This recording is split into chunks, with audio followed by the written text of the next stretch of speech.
just started Just so it. everybody knows, we are recording, so if you want to stay off camera, you're very welcome. Please do provide any feedback in the chat, any questions, and welcome and thank you for attending the final webinar in our series.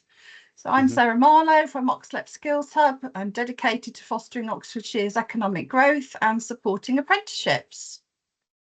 So next slide, please. Yeah, I think we'll go straight on. It goes on there. Thank you.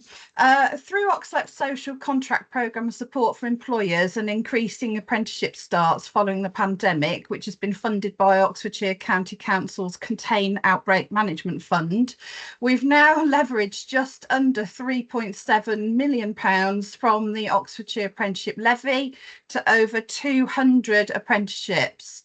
Our goal now is to fund at least 200 more by the year end, and that will be across key skills sectors like health, social care, early years education and construction. But additionally, we're focusing on other apprenticeships like business admin, digital and supporting women in STEM. Whilst we're supporting Oxfordshire SMEs with the full cost of training and assessment. So for full details of this and other OxLEP skills offers for employers, please scan the QR code at the end of today's session or visit our website post-webinar, and that's oxlepskills.co.uk. So thanks to our advisor Andrea Harrison's efforts, we're also working on increasing completion rates in Oxfordshire. Andrea joins us on this webinar for the final support session in collaboration with Hawk Training, focusing on the apprenticeship endpoint assessment and the project itself. I'm thrilled to say that last week we celebrated our own OxLEP apprentice Sophie's recent endpoint assessment success, which highlights the effectiveness of OxLEP skill support. We urge, thank you for the claps, we urge today's attendees to take up this support themselves and promote it to our new and existing apprenticeship employers in their network, their sectors, different areas across Oxfordshire. Our apprentice Sophie exemplified her success by passing her EPA with commendations for her significant role in her project, relationship building efforts and a well-structured project report. So for more information on this final project of an endpoint assessment, I'm going to hand over to Hawk Training and Andrea. Thank you. Thanks, Sarah. Andrew, do you want to say anything, or do you want me to just jump straight in? I think if you jump straight in, and then at the end, Mark, we should have time to do a to do a little bit of a roundup. So. Yeah. Well, Rita, you know me, and for Penny, who's joined here as well. My name's Mark Holmes, and I work for Hawk Training. I'm a curriculum lead. So effectively, my role is to work with endpoint assessing organisations, with employers, with our apprentices, and design our programs so that they get the best experience they can from whatever apprenticeship standard they're working on. Part of my background as well, and what I've worked closely with is the endpoint assessing organisations, is understanding exactly their expectations in terms of endpoint assessment. And as Sarah was saying there, around your apprentice going through, absolutely, it's key for all employers to absolutely understand what the endpoint assessment's going to look like and what part they can play in supporting their apprentices. We last time round talked a bit about Gateway and some of the assessment methods for Gateway, and specifically because this, as we go through this webinar, is around completing a project as part of an assessment process. I'm going to explain to you the different sort of elements, what a project is, because it's something that's being more and more built into endpoint assessment now. In the past, they weren't so large, but now more and more endpoint assessing organisations are using the project component as a way to assess learners, and it's become more imperative. For some apprenticeships and apprentices who are on specific standards, you might already have a project component, and that's what we're going to explore today. So as we move on, I think the first one, I know it's only Rita and Penny, I don't know if you want to put in the chat or unmute yourself. Like Sarah, hi Penny. Like Sarah was saying, have you had any experience, or are you aware of any apprentices that you've had going through endpoint assessment, and what assessment methods were completed or used? Penny, there you go. Yep. So we've had a number of different types of apprenticeships on different frameworks and what have you. The EPA always seems like a black hole for employers, I think, from us. So we read the detailed sort of write-up on apprenticeships and what have you, but actually how that all works is sort of a bit of an enigma to us. So we're trying to get more involved in it, so we can, instead of doing a lot of back end work at the back end of apprenticeship to try and get the right stuff in place, is to do that early on and make sure they've got enough stuff ready for the project. So I've done it with business administration before, but we at the moment have a lot of manufacturing and sort of more of the technical type of stuff. So that becomes more difficult for us in terms of projects, especially in a bigger company. That's what we're going to look at today. That's great. You're starting from the best position, because we're going to explore that. And I'm glad you said that about employers. It's a bit of a black hole with endpoint assessment in regards to exactly what they're looking for and the criteria they're looking to be assessing the apprentice against. And the other point to take, I would absolutely say, you can't go wrong by, on the very first day that your apprentice starts, understanding fully exactly what they're expected to be completing in 14 months, 18 months, it could be 2 years' time or whatever it is, and knowing along the way exactly what they're working to. One of the CMI, we work heavily with CMI, and their phrase they always say is start with the end in mind. That's what they keep saying to us. So you know exactly, you as an employer will be able to support your apprentice, and your apprentice and yourself, along with the tutor, obviously, can work towards that end point assessment. So EPA methods are effectively, this is to demystify some of the black holes, are an independent assessment that's carried out by somebody other than the tutoring organisation of the knowledge, skills and behaviours that the apprentice has developed, gained and enhanced from when they started to when they complete their apprenticeship. And there are a number of different ways that have always been used and always will continue to be used. And the first one, typically, and I'm going to go through the typical ones. For some specific apprenticeships, there are some specific endpoint assessment or things that they do. Excuse me.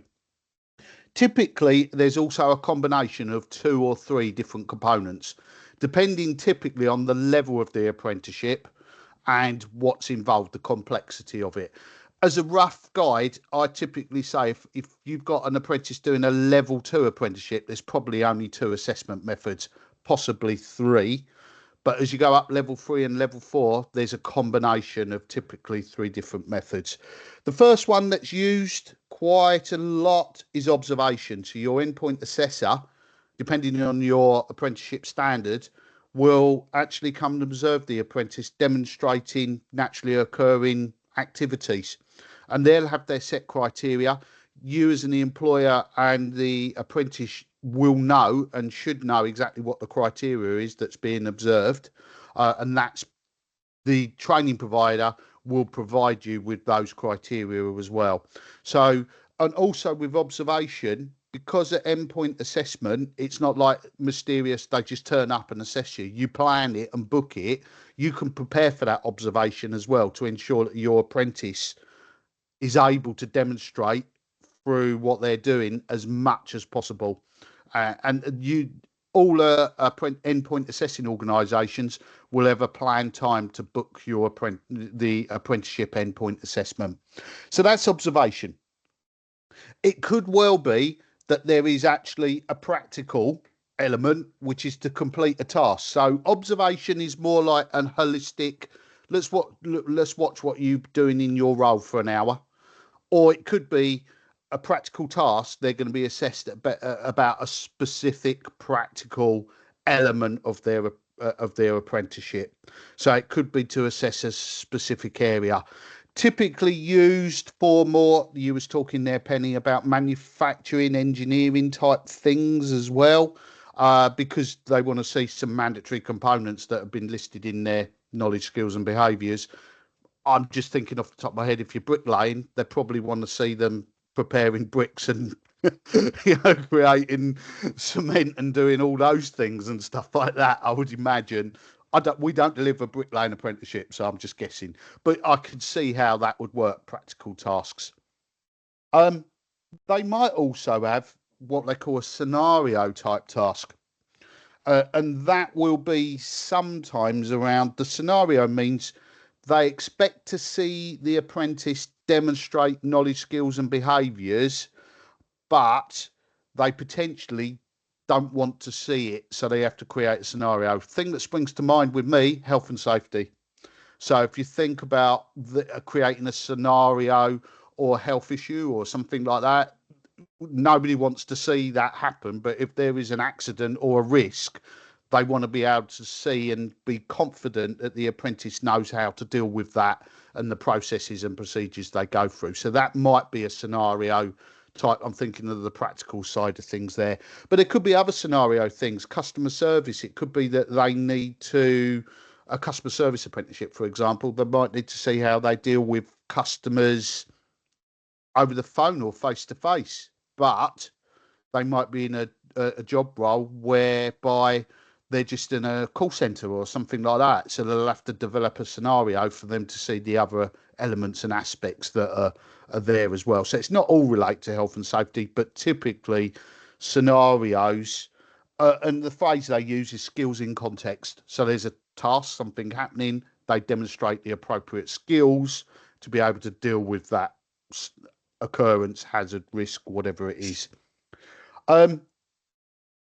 This one, I know from my role and speaking to organisations, we still have in a lot of apprenticeships either a multi-choice question exam or short answer.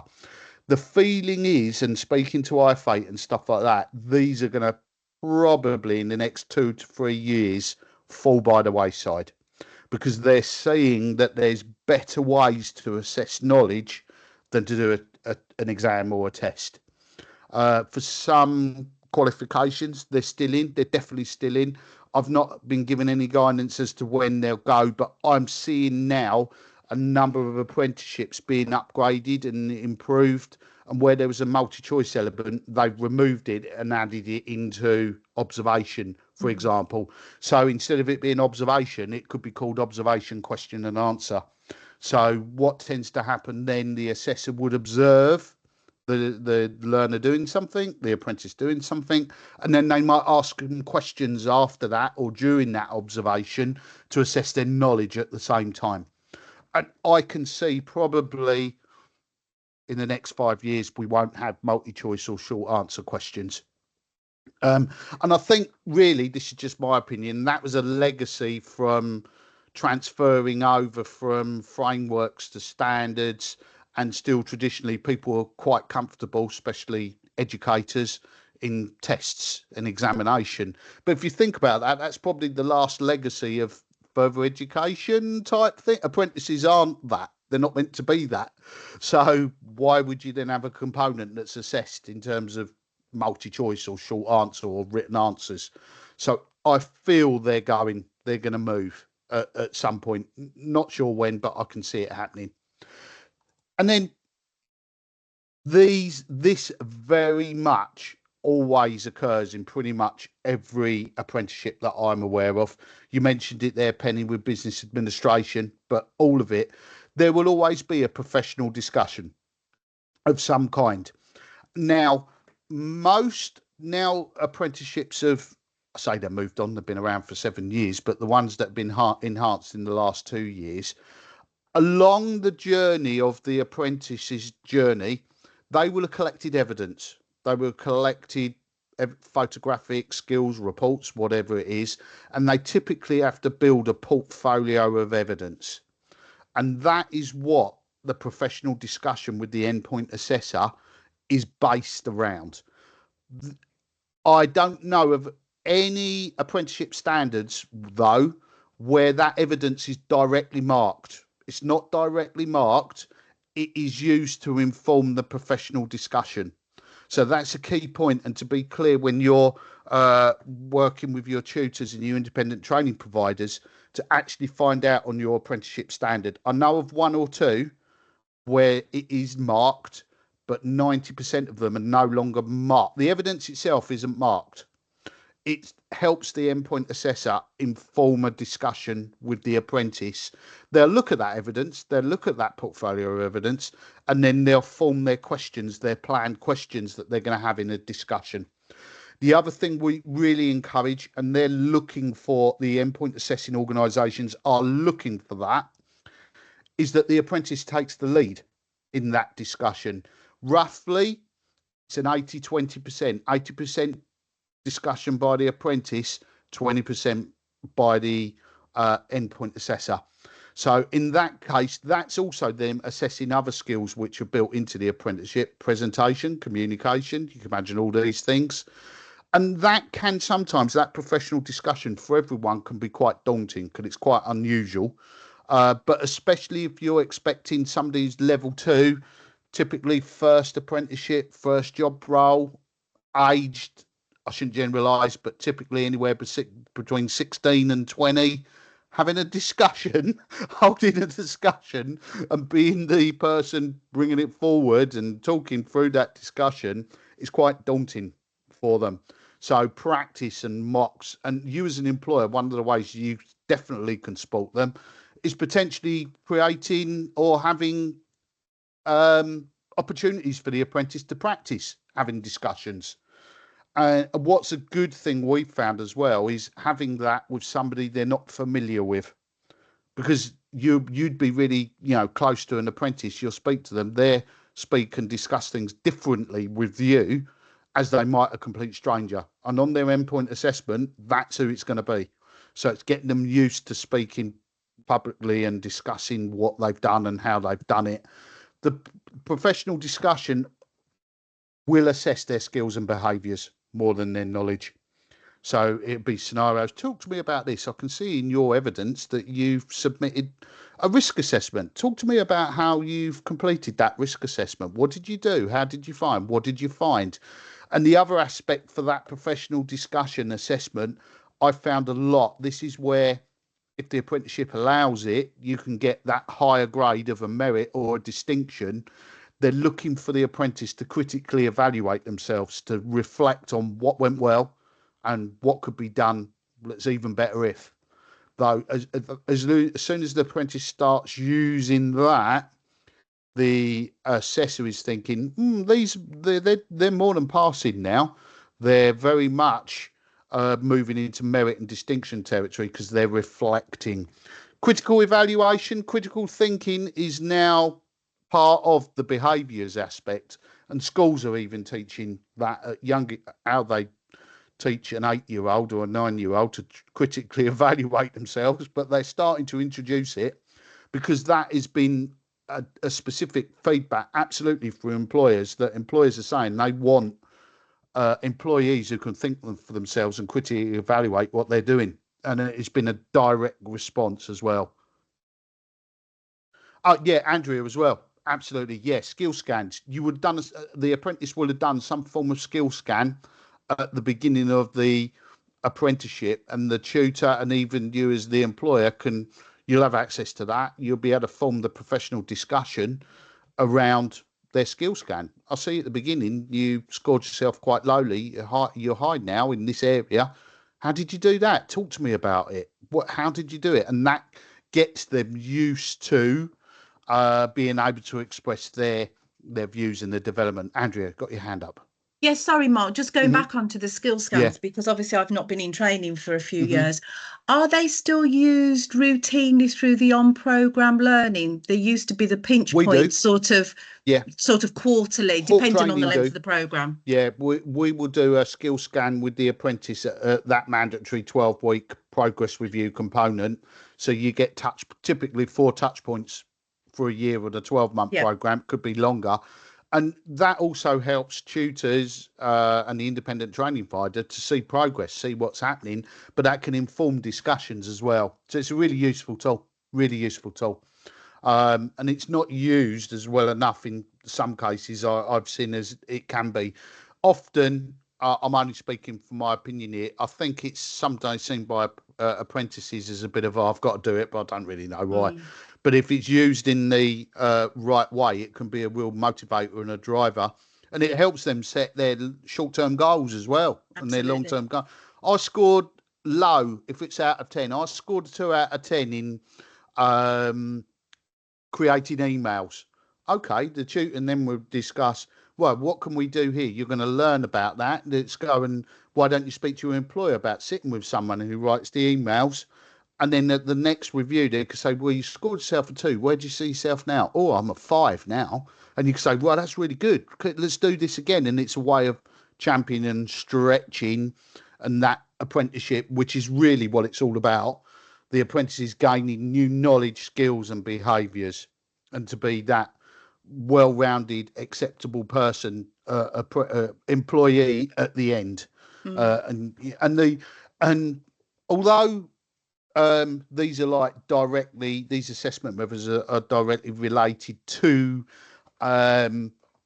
core skills, behaviours and knowledge, an apprentice is more than that. It's the wider stuff. It's teaching them the skills of life, working, surviving, resilience, all those things that go into it as well. A lot of presentation, a lot of assessment methods now will have a presentation element, so that the apprentice will be required to produce a presentation on a topic or subject.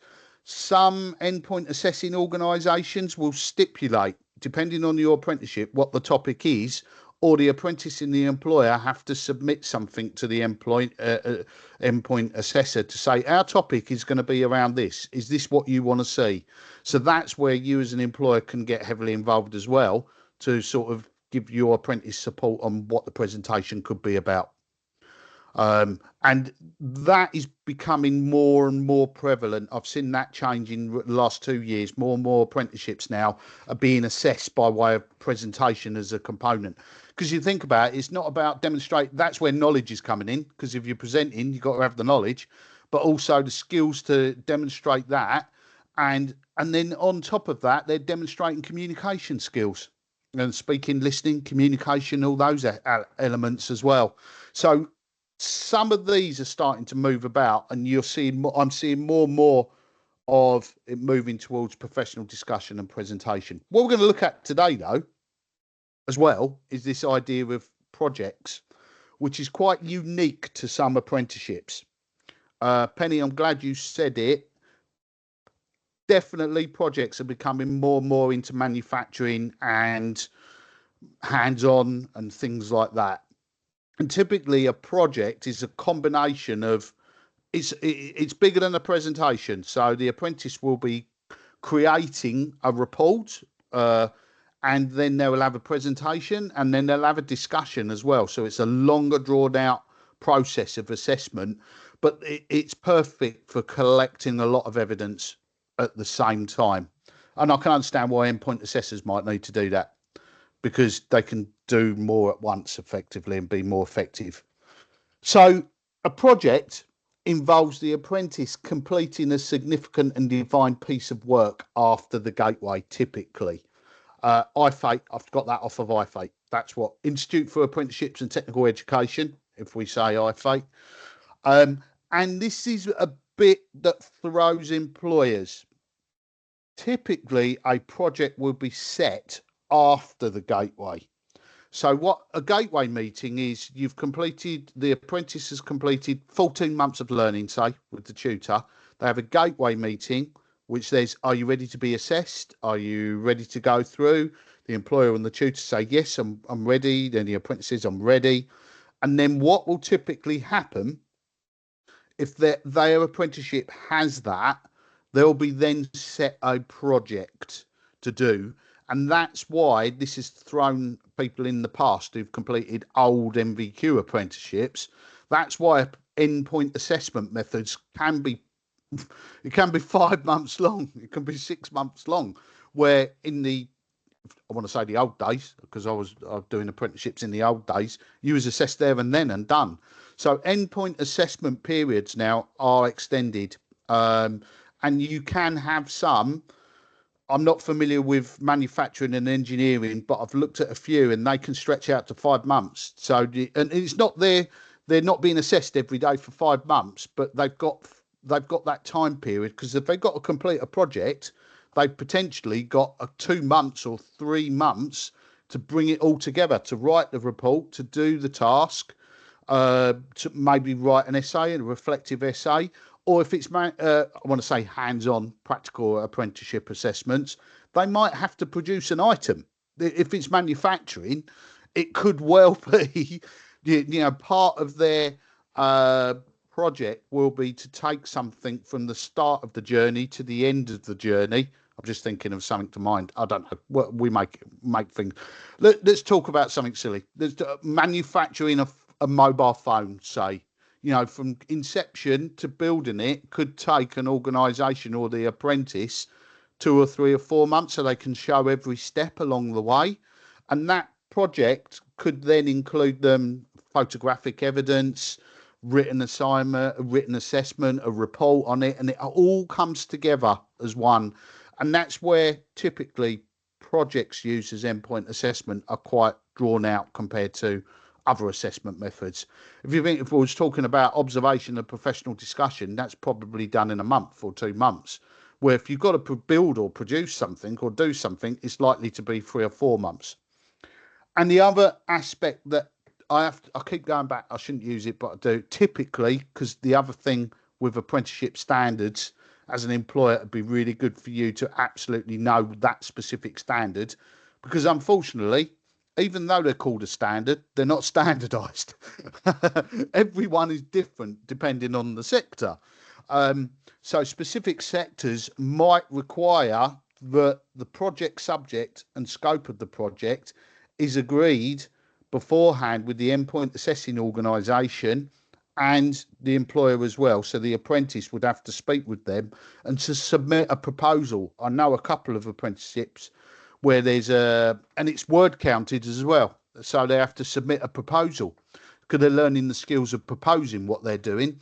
That goes off to the endpoint assessing organisation. They've got a set period, typically a week or 2 weeks, to get back to the apprentice and okay that.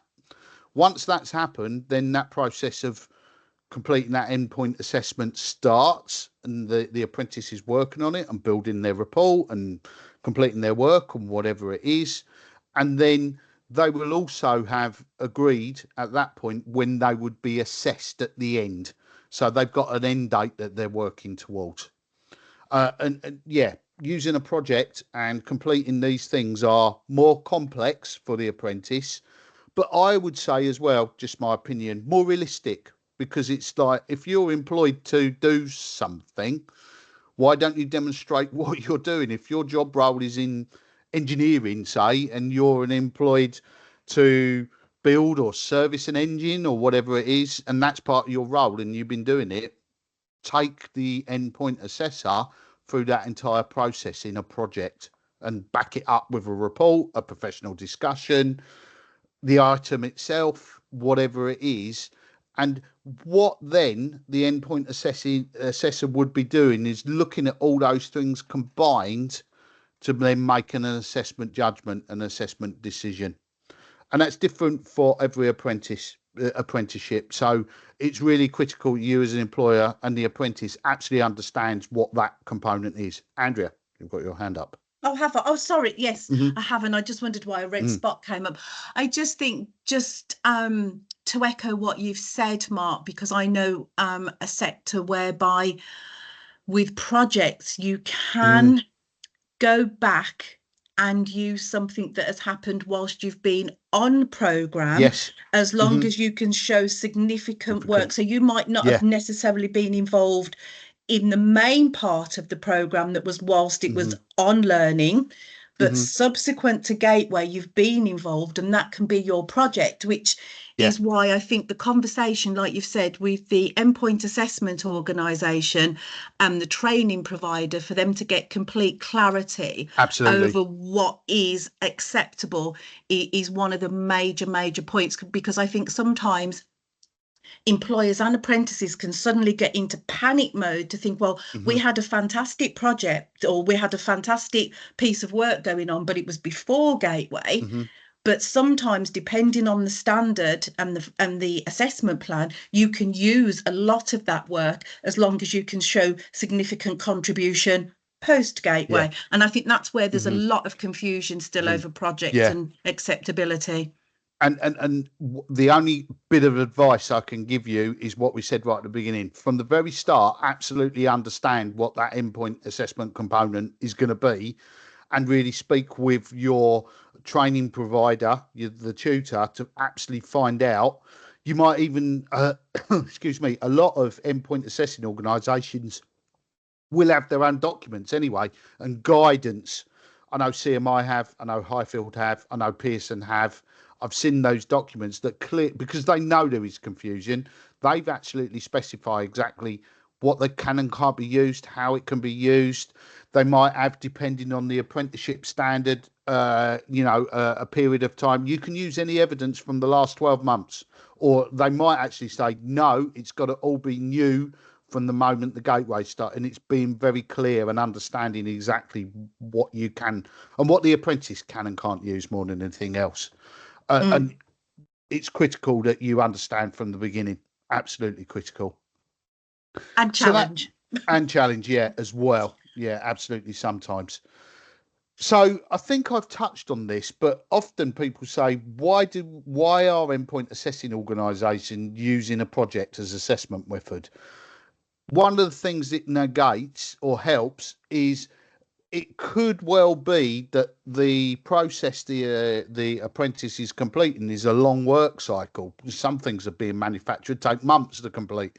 So, and an observation would not be appropriate. So it's captured by way of, because it's a longer work cycle, a project tends to be used. It also allows for the apprentice to demonstrate a broad set of knowledge, skills and behaviours to be evidenced, rather than being very niche. If you think about, if we go back to the other multi-choice exam, there's only a few unique knowledge criteria that are assessed there, nothing else, just knowledge, whereby a project will be able to assess knowledge, skills and behaviours by way of the production, the project itself, the report, their reflective activities, a professional discussion and interview as well. All those can be brought together. Typically as well, a project is a genuine business benefit to the employer, because the apprentice has had to do something which is what the employer would require them to do. I deliver an apprenticeship in improvement standards level 3 and 4, and that apprenticeship is about making an improvement in an employer's organisation. So the apprentice has to actually make that improvement and evidence how they've done it. They've gained all their knowledge, skills and behaviours. They're able to demonstrate that. More importantly, the organisation has got an improved benefit in their organisation. So, it's kill two birds with one stone there. And a lot of projects now are basically also there to support employers, because if the apprentice has completed it, they've done it for all the right reasons, it's going to have a business benefit to the organisation, as well as a benefit to the apprentice, because they can be proud in what they've done and demonstrate and motivate those things that they've completed.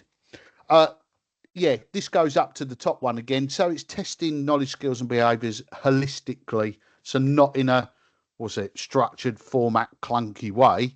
They're showing it all in one go. It's a holistic approach to assessment. So they can be looked at, those different knowledge, skills and behaviours in an overall theme, rather than disjointed and out of context. And then, one of the biggest benefits of it is, as a project will assess a wide range of practical skills. So a project will enable the apprentice to demonstrate a wide range of skills. And the key one that's built into all apprenticeships is health and safety. And if you think about it, will naturally occurring as part of their project, that they've got to demonstrate health and safety aspects, risk assessment. I've jumped in there, but other aspects of health and safety that can be done along the project. And I would say there isn't an apprenticeship, there isn't a mandatory component for health and safety in there. I've yet to know of one where there isn't, because it's, employers absolutely require apprentices to have that knowledge and skills and be able to react.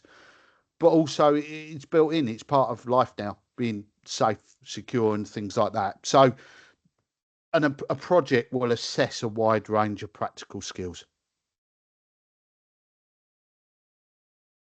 Typically alongside that as well, we covered them earlier, so I'm not going to go into too much detail, but they will, alongside the project, more than likely be creating evidence along the way. Andrea, what you were saying there, the evidence that they might have had previously and collected during their apprenticeship to have that professional discussion with the endpoint assessor, typically not directly assessed.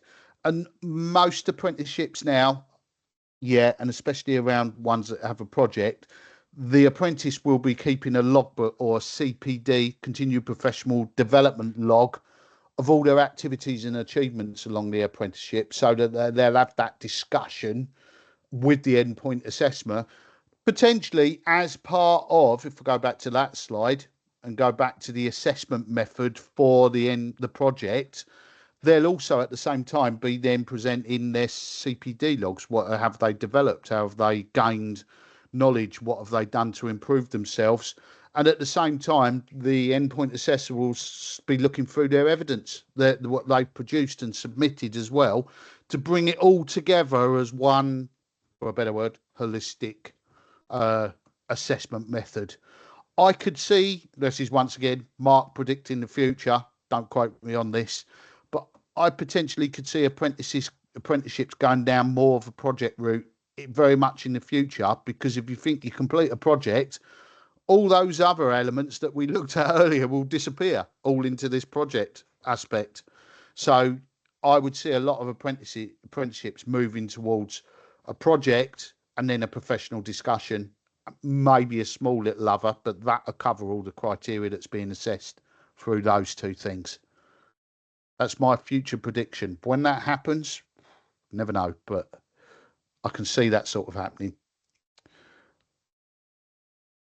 That's the end of what I'm going to talk about. Oh, just you put your hand up just the right time, Penny. That's just as I was going to say. Any questions? It was my future prediction, just like yours. Very well done.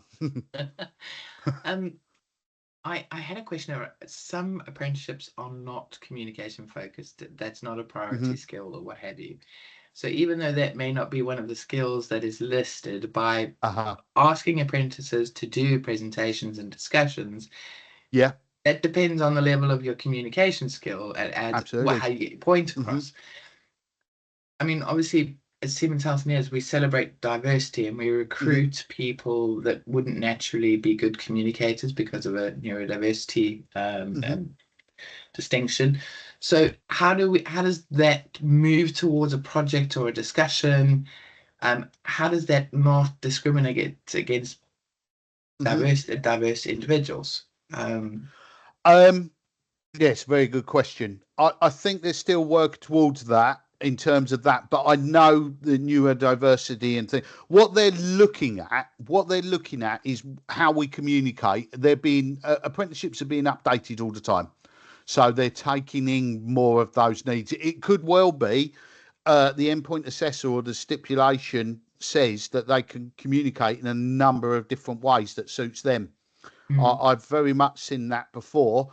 And also, I don't want to say it, age-related, potentially, shall we say, where we'd be potentially, I shouldn't assume, but I'm quite comfortable with typing and, written things and on the phone, where other apprentices, younger, I should say, potentially, are using other methods of communication. And I know endpoint assessing organisations have and are starting to expand their range. So it could well be audio, a lot of audio. You know, I've seen everyone doing, you know, audio chat now. Just talk it and do it that way. And I think with a lot of, once again, it has to go back to what the endpoint assessing organisation would accept. But I've seen now a vast variety and range of communication that meets the needs of the apprentice are being used. So, you know, it's not just written anymore. It could be verbal. It could be recorded. Video. They're really encouraging a lot to for apprentices to do video, vlogs, vlogs, you know, video logs and showcasing their skills and recording it and sharing that. And I've seen a lot of apprenticeship, well, some apprenticeship standards where they're saying, yeah, you can submit your evidence in all these forms, you know, and it's not, you know, they're not dictating to the apprentice. It's more like what's acceptable, and then it'll be the tutor working with that apprentice to find out what's their preferred style of or preferred styles of communication, and on top of that, how they can support them in that. The other thing to say, all endpoint assessing organisations have a you can submit it's gone out of my mind now, a change to, depending on the needs of the learner, the flexibility. That's the word, Andrea. It's or a reasonable adjustment. Reasonable adjustment. No, thank you. That's the one I was trying to think of. I'm just putting the guidance from my fate into the chat on it. Yeah. So they will have reasonable guidance as well. And, you know, the tutor would be then talking with the endpoint assessor to address or support for reasonable adjustment and what IFATE say. And also the endpoint assessing organisation would have their own one based on IFATE's reasonable adjustments guidance. So it could be depending on the needs of the learner. I know you're talking about neurodiversity, but even if the learner has some specific needs, it may be that endpoint assessment, if they've got an interview or a professional discussion that's meant to last an hour, the endpoint assessing organisation will say, we know that. So, in fact, it's going to last an hour and a half, and we'll have a couple of breaks in there as well. So the apprentice can, you know, be comfortable with it. I don't know of a single endpoint assessing organisation who's out to make it difficult for apprenticeships. I know they have to work within the framework of what they're doing, but they want the apprentices. We work with Highfield. I've worked closely with Highfield. They want, no time and again I've heard, we want the apprentices to succeed. We want to give them the best absolute chance of demonstrating their skills, knowledge and behaviour as they can, and we'll adapt and have reasonable adjustments and flexibility to what they need. And as long as it's clear, typically endpoint assessing organisations will have a document and you can submit it all in. They'll review it and say, yeah, we can accommodate that, or what can we do, and work with the apprentice and the employer to ensure that they've, you know, got the best environment for them to demonstrate their skills. Yeah. I think it's a challenge for employers that, you know, especially with the manufacturing kind of apprenticeships, they don't work with PowerPoint and laptops and standing up doing presentations. That's not part of their job role. So they don't gain a lot of experience, you know, in that. So to put all of that, it's almost like giving an exam for them, because it's not something that they are familiar with or used to. So of course we can give them opportunities, but it's not part of their day-to-day role. It's not something that they or that we require them to naturally have. Being a manufacturing technician does not need super communication skills, but it almost seems like moving towards this project kind of thing, and I get the reasons for it. How we actually assess it on a one-day stand up in front of a panel of people and do my presentation, that's nerve-wracking for somebody who doesn't do it all the time. I would say, sorry Penny to interrupt, I would say, because I get that often, when we talk about a presentation, that doesn't necessarily mean, and I've known that, it's a stand-up presentation or anything like that.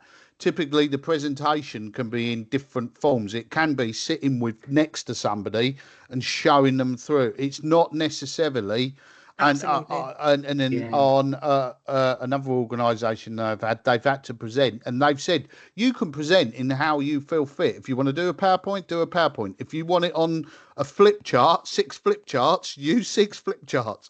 It's like it's like that presentation style that suits them. And as long as you say, I'm typically talking, say, manufacturing, where it's not a required element that they know PowerPoint. They've actually specifically, they say it doesn't have to be a PowerPoint. It's how you've got to present your findings, showcase yourself, how you feel most comfortable to do that. But once again, the guidance will be for that apprenticeship, that standard. Sorry, I'm hogging the conversation here, but I guess if we wanted to get creative for that presentation a little bit, sort of demonstrate an assembly of something and talk them through the different aspects. As long as we pre-agreed we were going to do that as part of the project, that would be okay. Yeah. I mean, it jumps off straight at mine. That jumps straight away to the fact that these, I shouldn't generalise, but I will. They're quite practically minded people, so it may well be that they just get their camera on their phone and record a video that could be presented, as part of that. And I know a lot of apprenticeship providers are now using that video evidence, videoing what they're doing. Yeah, definitely. There's hands up with Sarah and Andrea. Yeah, sorry, I was just going back to the adjustments. I think it's really important, Penny, at sign up even before the programme commences, because obviously you don't have to disclose that you may have a particular need, but it's always encouraged at sign up so that the training provider is aware of a particular need so that they can notify the endpoint assessment organisation, because again, I don't know if times have moved on, but there was a particular time frame, so you wouldn't necessarily wait for EPA to ask for reasonable adjustments. You would have it right from the beginning, because again, there is ALS still available, is the mark, through additional learning support. Should that be needed most for an individual independent training apprentice? providers will have additional learning support, absolutely. And that should in theory be picked up right at the beginning through the initial assessments and the onboarding and enrolment and declaration then. And I know we at Hawke, we've got our own additional learning support team who will then reach out to that learner and give guidance and support with the tutor and with the employer about how you can support your apprentice. It's all dependent on that independent training provider that you've got, really. Absolutely. And then just going back to professional discussions even and presentations, I know, because I was actually involved in it, of an apprentice once who really needed to have support of somebody else in the session, which isn't normally the thing, because you shouldn't have anybody else in an endpoint assessment session. However, there was dispensation given so that their employer could actually sit in. They're obviously not allowed to interact, but that person just knowing that somebody else was in that room that they were aware of, familiar with, happy with, put them, at ease. So I think, as Mark has always said, the endpoint assessment organisations always want the apprentices to get through. And the motto for equality always used to be about, think about the apprentice first of all. If it disadvantages the apprentice, then that's wrong. Everything you have to do has to be for the apprentice. So I'm with you, Mark, that EPAs are very, very flexible and approachable. I think it's just when it gets sprung on them at the last moment, it's a bit, what do we do? Yeah, definitely. I would agree with that. And it's engaging with them as early as you possibly can. If you've got an apprentice who's got needs of any kind, they don't have to have sort of certificates or be statemented or anything like that. You can just put in a reasonable adjustment request based on, so they don't have to have, for a better word, medical evidence that they've got some. It can be, and then they can consider that on merit as well. Absolutely, That's really helpful. Thank you. We've got over, as per normal. I'm really bad. I've got the last slide here. This is, as Sarah was saying at the beginning, if you've got access to scan the QR code, please feel free. That'll take you to OxLEP details and stuff like that. And also there, the contact details for Andrew and Sarah are on the screen as well if you want to reach out. Thank you, Mark. Other than that, I always thought I put a thanks on there. I never did. Thank you for your thank you for your participation. Thanks for getting involved. I'll stop the recording now.